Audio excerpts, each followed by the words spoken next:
Unaweza kukaa kwenye kiti chako cha utukufu. Amen. Mungu akubariki sana kwa kuwepo katika ibada hii ya pili. Umekuwa mtu wa maana. Asante sana. Na ukiwa unachukua Biblia yako sasa, fungua Biblia yako katika kitabu kile cha Zaburi sura ya kwanza mstari wa kwanza mpaka wa 3. Zaburi sura ya kwanza mstari wa kwanza mpaka wa 3. Tutakuwa tunaangalia hapo, ndipo ambapo neno letu la mwezi linatoka. Katika kitabu hicho cha Zaburi ya kwanza mstari wa kwanza mpaka ule mstari wa 3. Biblia inasema, heri mtu yule asiyekwenda katika shauri la wasio haki, wala kusimama katika njia ya wakosaji, wala kuketi barazani pa wenye mizaa. Mstari wa 2, bali sheria ya Bwana ndiyo impendezayo, na sheria yake huitafakari mchana na usiku. Mstari wa 3, naye atakuwa kama mti uliopandwa kando kando ya vijito vya maji, uzaao matunda yake kwa majira yake, wala jani lake halinyauki, na kila alitendalo litafanikiwa. Naomba mstari wa 3 tusome wote. 1, 2, 3.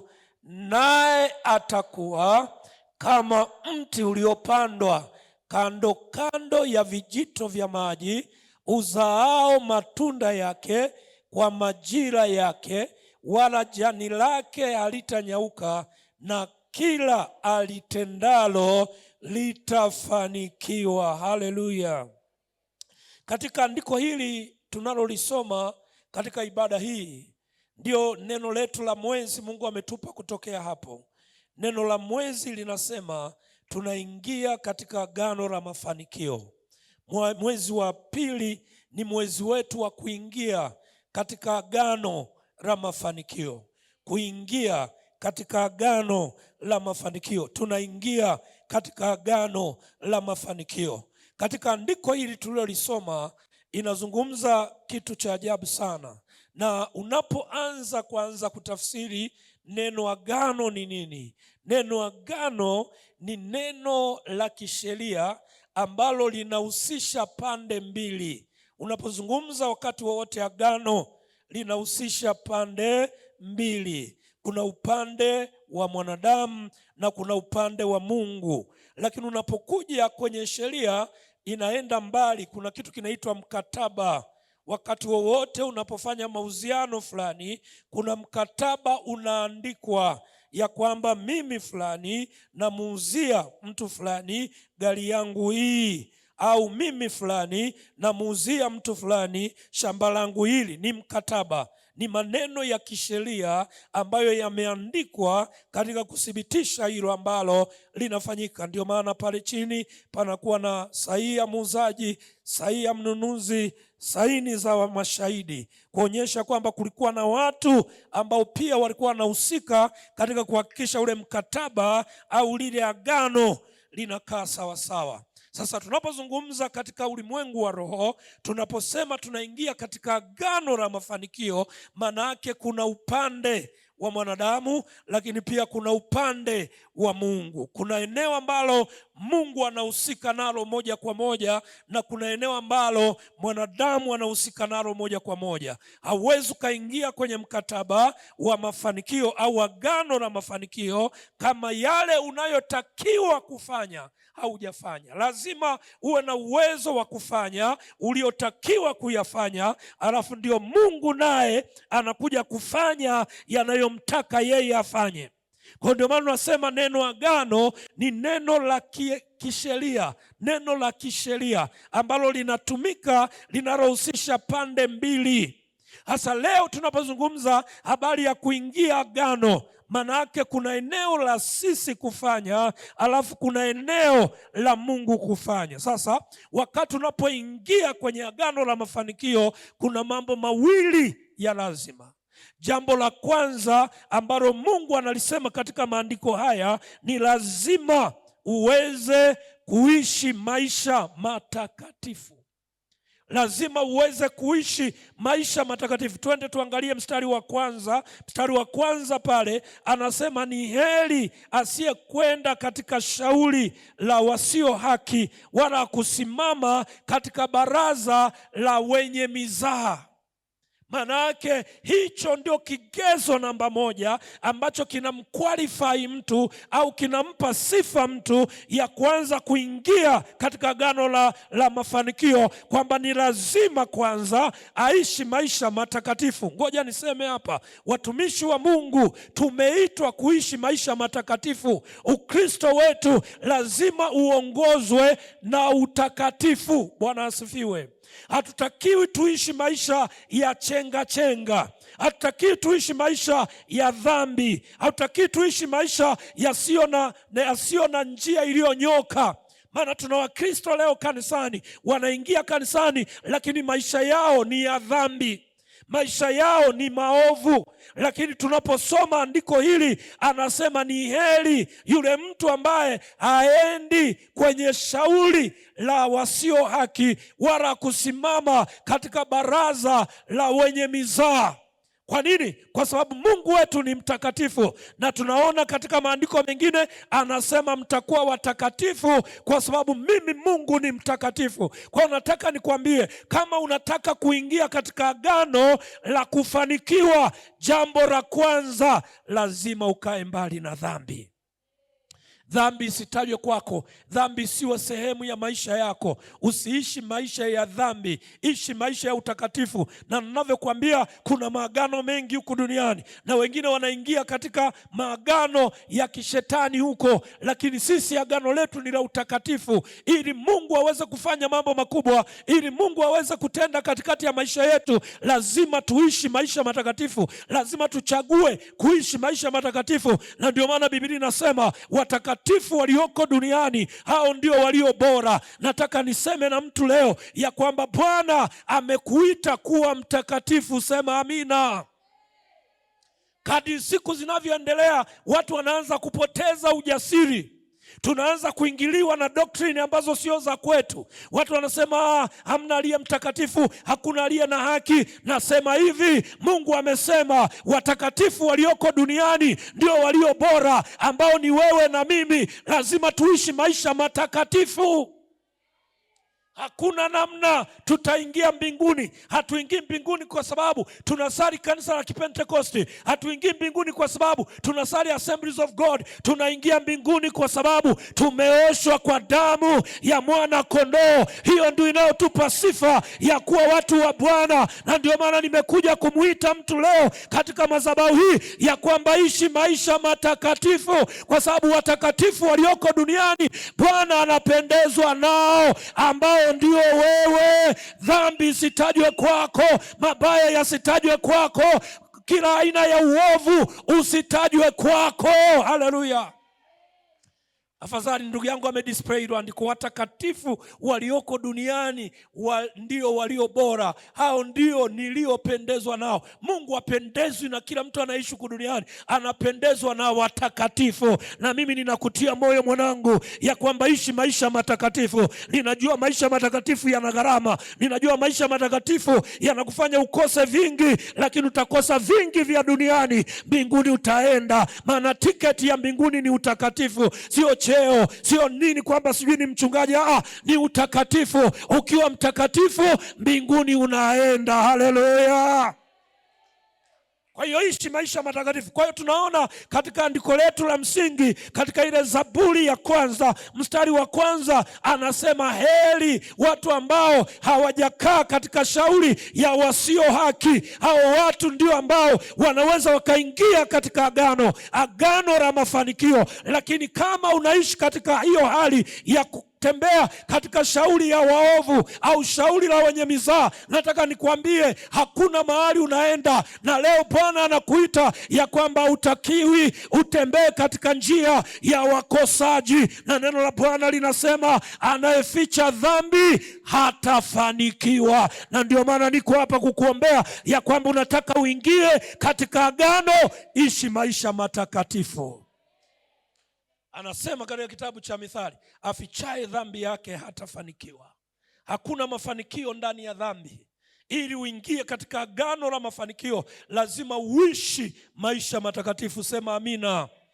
Ndio maana andiko hilo anasema, heri mtu yule asiyekwenda katika shauri la wasio haki, wala hakusimama katika njia ya wakosaji, wala hakuketi barazani pa wenye mizaha. Maana yake lazima maisha yetu yamwakilishe Kristo, lazima maisha yetu yamwelekeze Kristo, lazima maisha yetu yamfananie Kristo. Watu wakitutazama kwa mavazi yetu, kwa mwenendo wetu, kwa maneno yetu, waseme hakika hawa ni wana wa Bwana, wamebarikiwa na Bwana, wameinuliwa na Bwana. Na ndio maana anasema wasioenda katika shauri la wenye mizaha, shauri la wasio haki, na katika baraza la wenye mizaha. Nataka niseme mpendwa, tumeokoka, na katika kuokoka kwetu kinachotutambulisha ni maisha matakatifu. Acha maisha ya kona kona. Ukiwa kanisani mlokole, ukiwa mtaani mtu wa ajabu.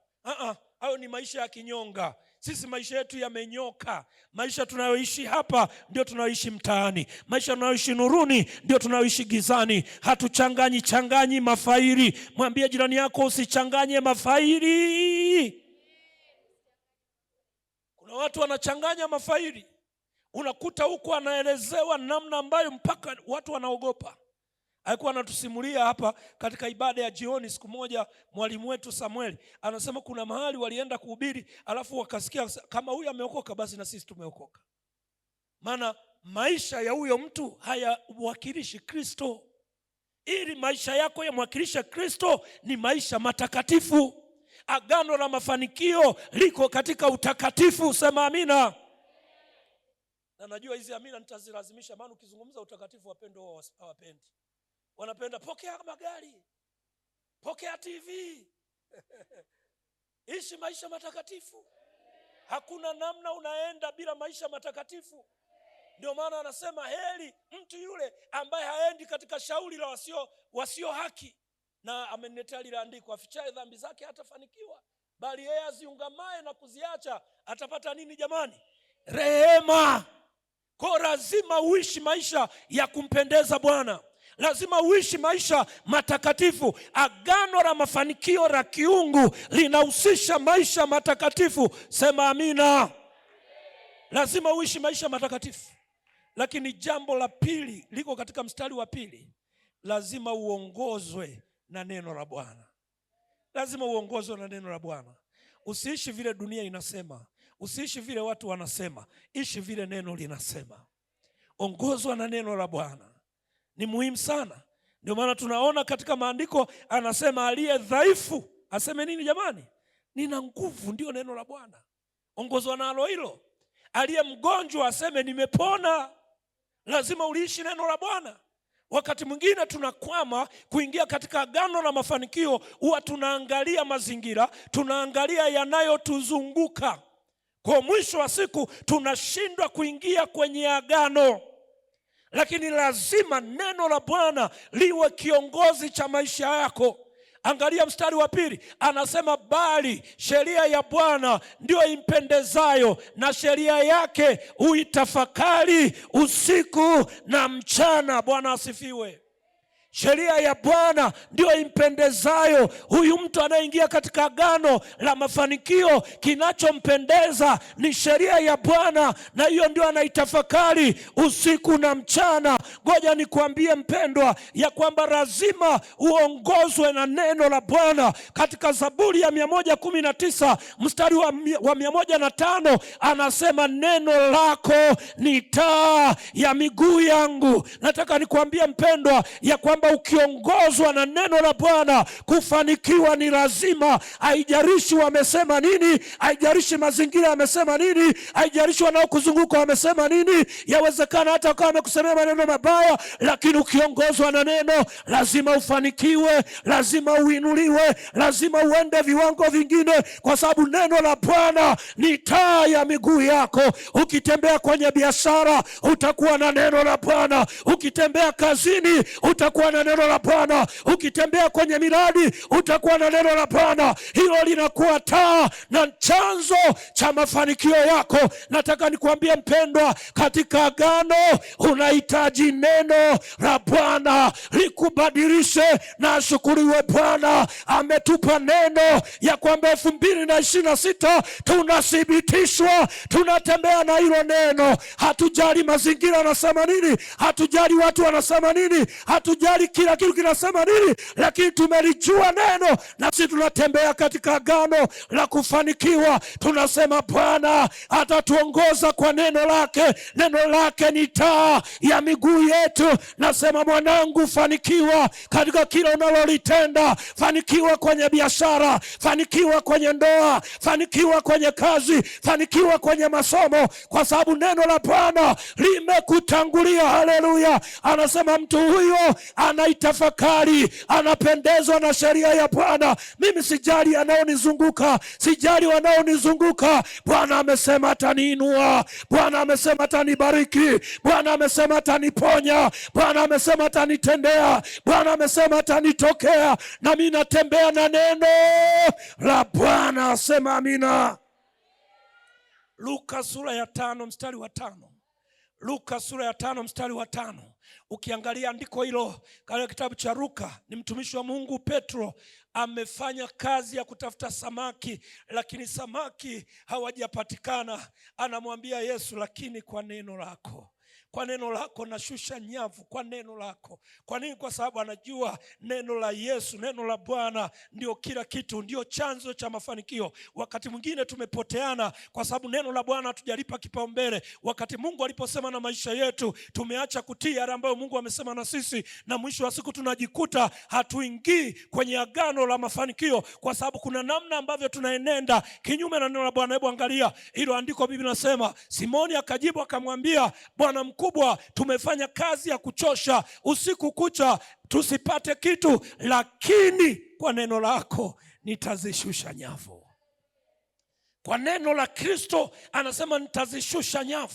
Kwa neno la Kristo atazishusha nyavu, lakini mazingira yanakataa, hali inakataa. Wamekesha hawajapata samaki, hamna kilichopatikana, lakini anasema Bwana mkubwa, kwa neno lako nitashusha nyavu. Lete mstari unaofuata. Mstari unaofuata Biblia inasemaje? Ule unaofuata wa 6, Biblia inasemaje? Basi walipofanya hivyo walipata samaki wengi mno, nyavu zao zikaanza kukatika.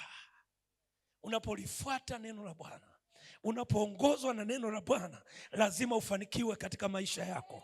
Unapolitii neno la Bwana, lazima ufanikiwe katika maisha yako. Biblia inasema Petro na wenzake wakasema, kwa sababu Bwana amesema ngoja tupeleke nyavu. Wakapeleka nyavu kilindini, na wakati kulikuwa ni mchana, hakuna mahali mchana samaki wanaweza wakapatikana, lakini Bwana amesema, na kwa sababu Bwana amesema wakalishika neno la Bwana. Nimekuja kusema na mtu wa RCC, lishike neno la Bwana. Haijalishi mazingira yako, haijalishi unaopitia mapito yako, Bwana amesema anakuthibitisha 2026. Hilo ndio neno lake. Na mimi nataka nikwambie, kama Bwana alivyosema, na iwe hivyo kwako katika jina la Yesu. Kama Bwana alivyosema, na iwe hivyo kwako kwa jina la Yesu. Petro anasema kwa neno lako tunashusha nyavu. Biblia inasema waliposhusha wakapata samaki wengi wa kutosha. Nasema Bwana akutendee mema 2026.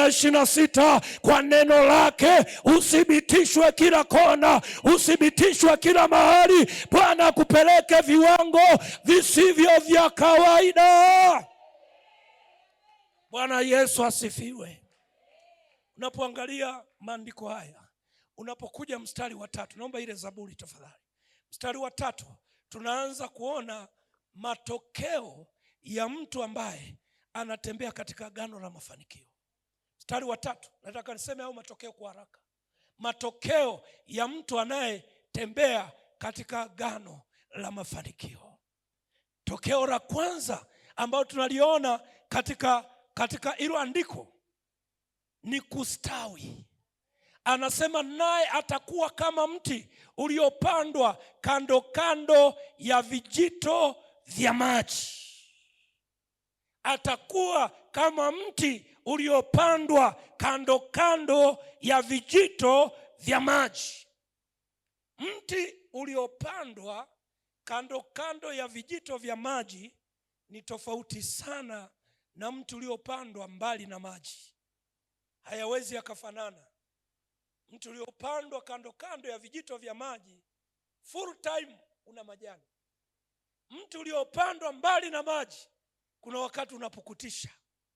Majani yanapukutika yote, maua yanapukutika yote, unakuwa kama umekauka kumbe bado mzima. Lakini uliopandwa kando kando ya maji ni mbichi muda wote. Muda wote ni mbichi. Kwa nini? Kwa sababu umepandwa kando kando ya vijito vya maji, unastawi. Biblia ya Kiingereza kuna tafsiri mbili pale. Anasema una flourish, unasema unakuwa established. Mti ambao umepandwa kando kando ya maji muda wote unakuwa uko na majani yake, haupukutishi majani. Sasa mwandishi wa kitabu cha Zaburi anasema huyo mtu ambaye anaishi maisha matakatifu, anasema huyo mtu anayeongozwa na neno la Bwana anakuwa kama mti uliopandwa kando kando ya maji. Ni kwamba yale ambayo Bwana amembarikia hakuna mchawi anaweza kuyachukua, hakuna mapepo yanaweza kuchukua, hakuna waganga wanaweza kuchukua. Ni kwamba upukutishi na kuombea neema katika mwezi wa pili.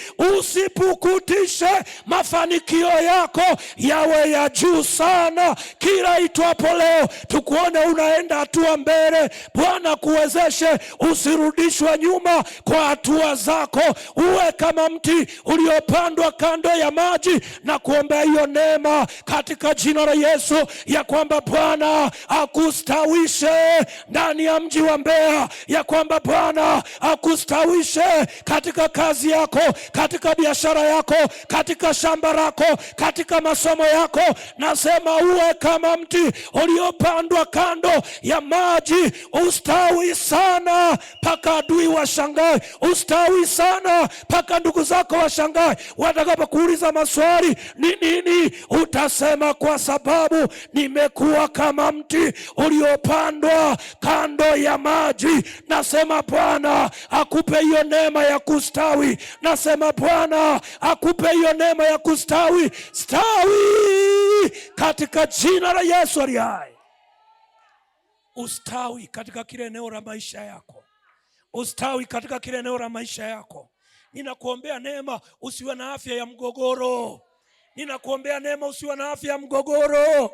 Hela yako haitapotelea hospitalini kwa sababu wewe umepandwa kando kando ya maji. Ninakuombea neema usiombaomba wa chakula. Bwana akupe chakula cha kutosha, akustawishe katika jina la Yesu. Ninakuombea neema uwe na mavazi ya kutosha, maana wewe umepandwa kando kando ya maji. Hata kama una uwezo, Bwana kalete watu wakuletee, kwa sababu umepandwa kando kando ya maji. Natangaza kwa jina la Yesu, stawi, stawi, stawi, stawi, stawi, stawi katika kila eneo la maisha yako.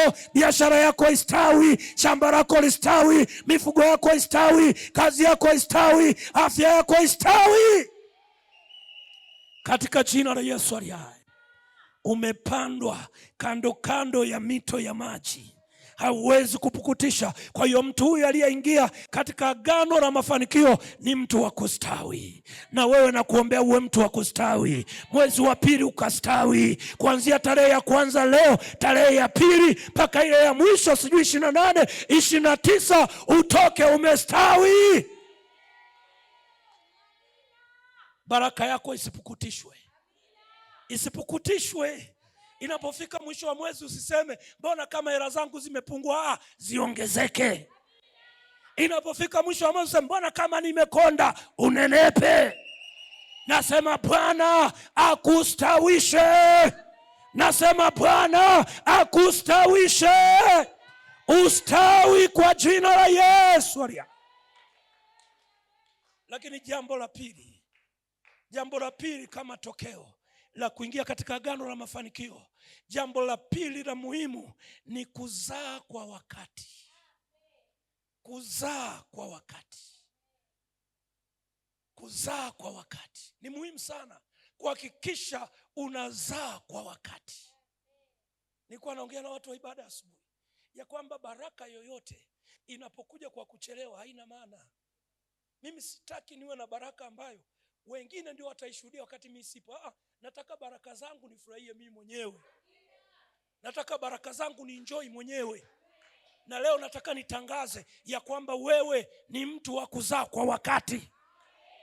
Uzazi wako hautakuwa na delay, hakuna kuchelewa katika jina la Yesu. Kilichokusudiwa ni cha kwako, ukipate kwa wakati katika jina la Yesu. Yaliyokusudiwa ni ya kwako, yasizuiliwe na yoyote katika jina la Yesu. Nasema Bwana akupe uzazi wa wakati, kila unachoatamia kizae kwa wakati.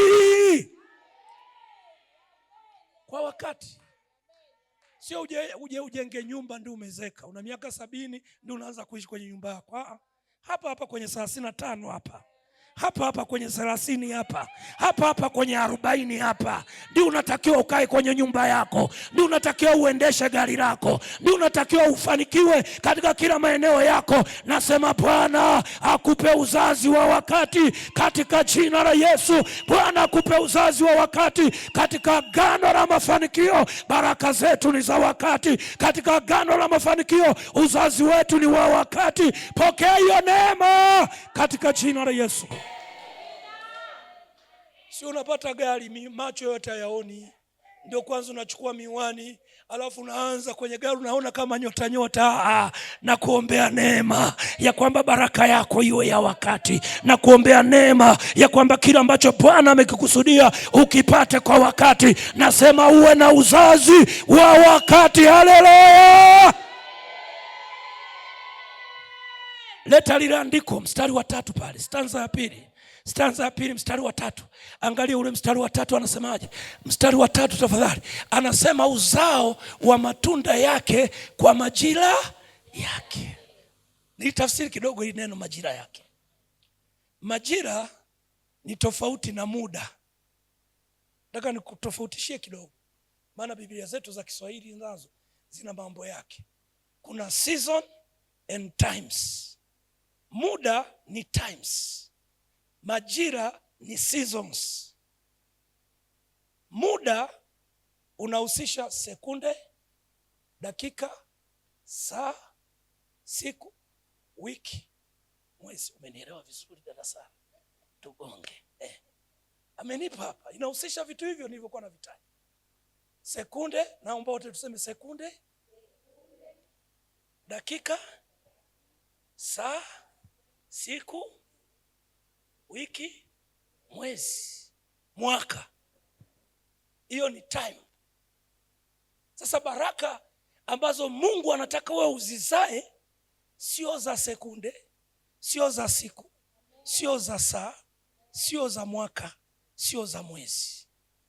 Ni za majira ambayo ni season, ni wakati. Sasa wakati inaweza kuwa miaka 10, inaweza kuwa miaka 20, inaweza kuwa miaka 30, inaweza kuwa miaka 100, inaweza kuwa miaka 1000.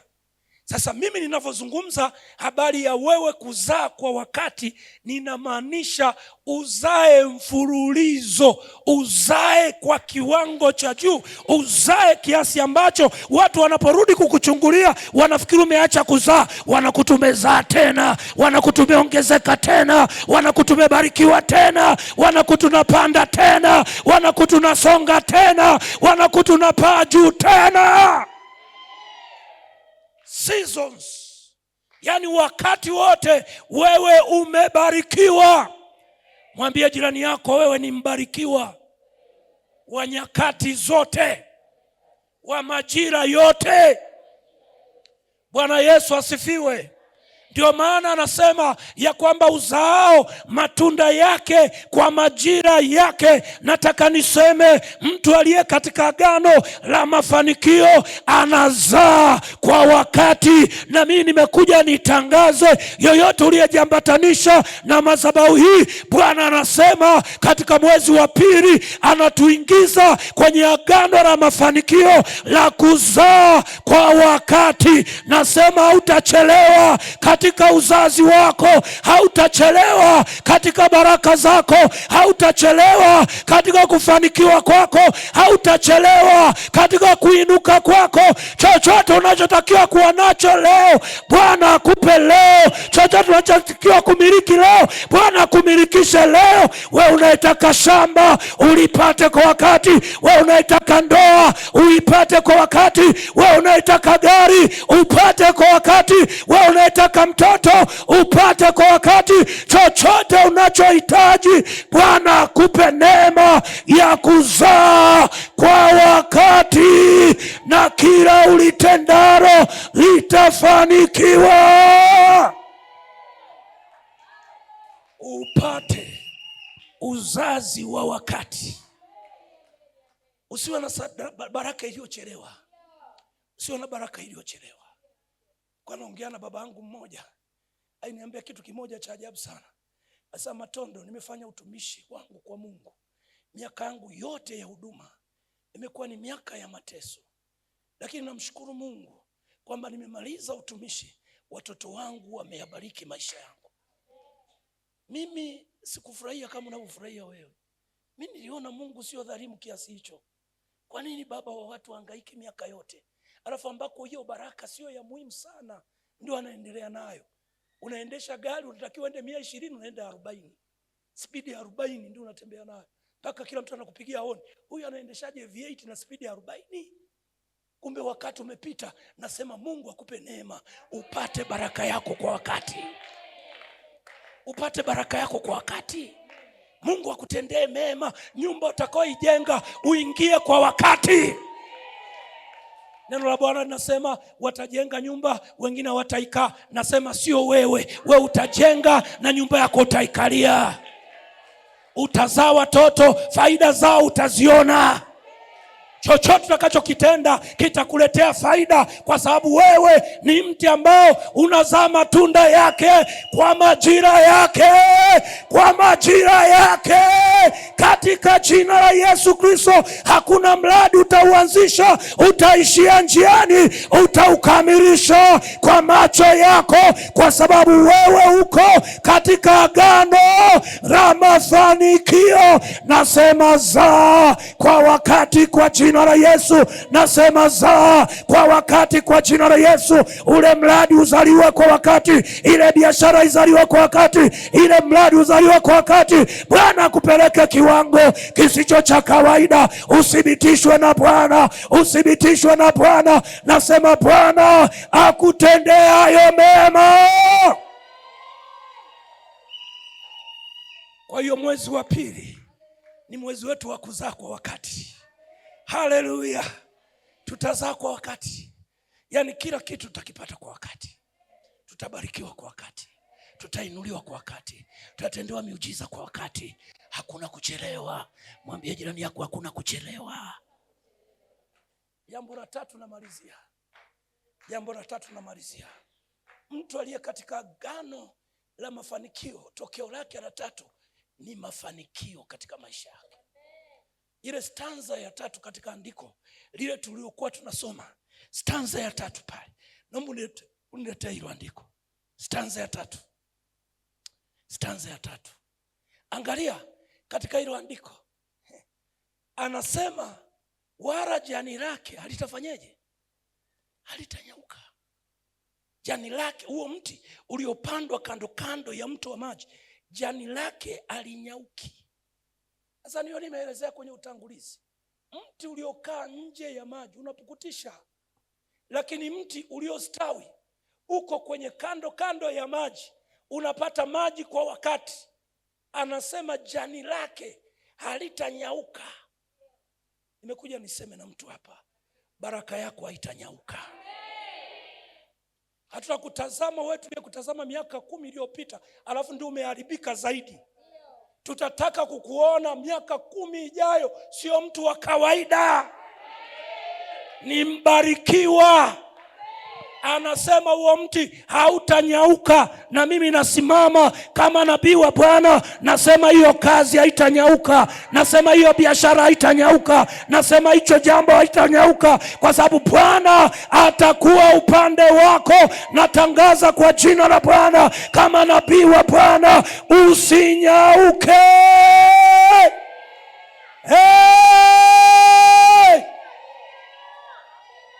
Usinyauke katika jina la Yesu. Sio tukukute miaka 5 ijayo, Sambona umekonda sana.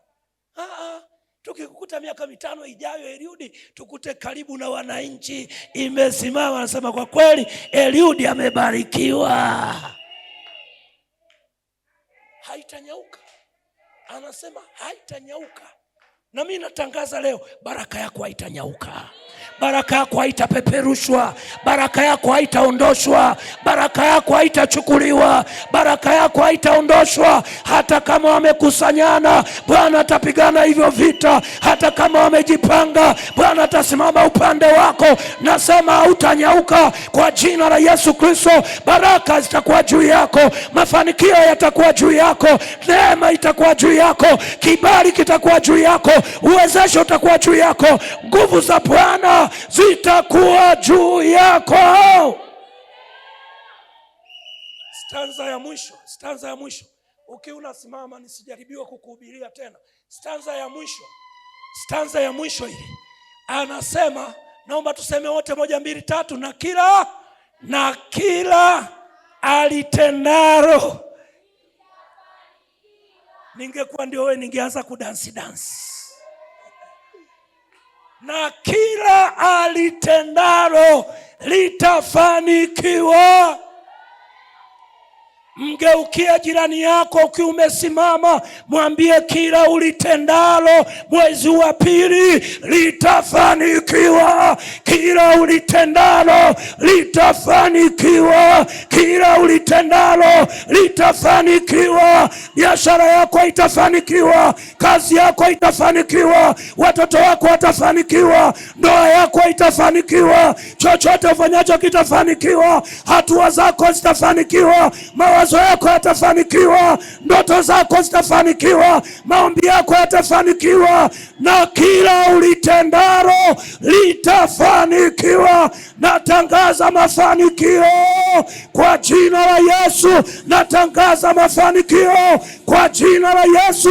Natangaza mafanikio kwa jina la Yesu. Fanikiwa.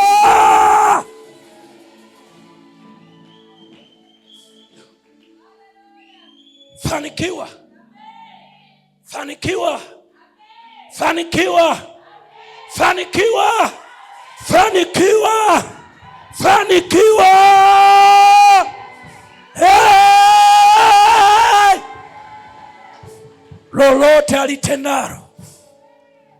alitendaro litafanikiwa.